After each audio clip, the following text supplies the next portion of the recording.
This is the Sony A7C Mark II, and after owning it for almost 6 months now, I've finally formed my opinion on it.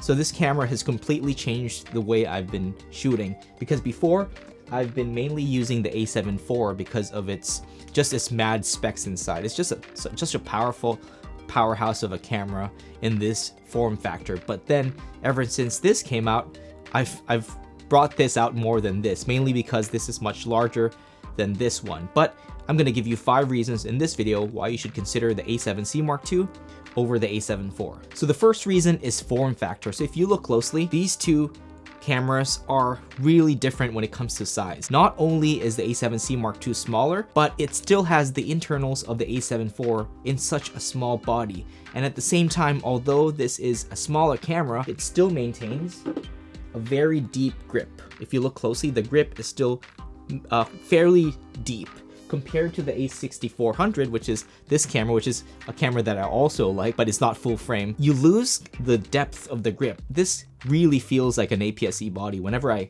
hold it like this, it really feels a little bit weird. Although I don't have large hands, but I really feel the grip difference. The A7C Mark II has a much deeper grip. I feel like I'm still holding the A7 IV, although it's not as deep as the A7 IV. I still have a good grip over this. So aside from the smaller body but maintaining the good grip on the A7C Mark II, it has a shorter height. So if you look closely, the height difference is really noticeable. So the viewfinder on the A7 IV pokes out a little bit more if you look closely, because the A7C Mark II has more of a rangefinder style viewfinder, which is along to this left side of the camera. So all in all, this A7C Mark II ends up being shorter, which makes it easier to stow away in your bags. Like for example, if you have a sling bag, like how I like to bring my cameras, this is a lot easier to just poke into the bag, opposed to this one because of this viewfinder that protrudes from the top. This makes it easier for this to carry. We're not even talking about weight yet, because this one is a lot lighter than this one. Not just having a small form factor, this is also a lot lighter. And yeah, the footprint is a lot smaller as well. So the second reason why you should consider the A7C Mark II over the A7 IV is just simplicity. Whenever I look at this camera, I think of the word minimalist, because they removed a lot of the buttons. If you look closely, the dials, this one is missing one more dial aside from the A7 IV. It has tons of buttons, tons of dials, but then this one is a little bit more simple. It's a little bit more plain Janes. And I like that, because sometimes when I'm going out to shoot and I'm not being paid to shoot, I like to just have a more minimalist camera setup. Of course, if I'm paid to shoot, of course I would bring the A7 IV, because first of all, it looks a lot more professional. This one, although it's still professional because it has the internals of the A7 IV, it's just a little bit more easy to bring around. It does not look like you're a professional YouTuber vlogger doing this all the time. This one looks more simple, and I love that. So again, this only has one SD card slot, so there is no redundant recording compared to the A7 IV, which has 2 SD card slots, and I'm okay with that because I don't need to do redundant recording when I'm vlogging or creating content on the go, right? But then again, the A7 IV's dual recording just makes you more safe when it comes to professionally shooting, right? Because you have redundant recording, so if something happens to one SD card, you have a backup, and this can do the CF Express card as well. But again, we're talking about simplicity here, so A7C Mark II definitely wins this game. So the third reason why you should consider the A7C Mark II over the A7 IV is LUT implementation.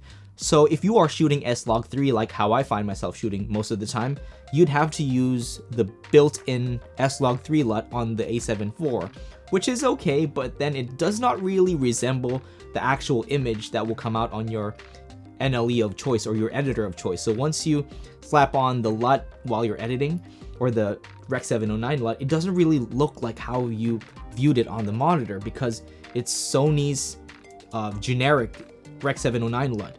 But the A7C Mark II can accept LUTs. So if you are using, like for me, I'm using Caleb Pike's DSLR video shooter S-Log3 LUT, because now you can monitor S-Log3 real time and not rely on the S-Log3 monitoring LUT that Sony put into this camera, which is not really accurate. This right here is a lot more accurate and a lot more reliable. So when it comes to monitoring LUTs, this is a lot more reliable, because this one, to be able to do that, you're gonna have to use an external monitor. So the fourth reason I love this A7C Mark II is the ability to not just view the LUTs, but to bake it into the video file that you're outputting. So let's pretend you have a favorite LUT from Peter McKinnon.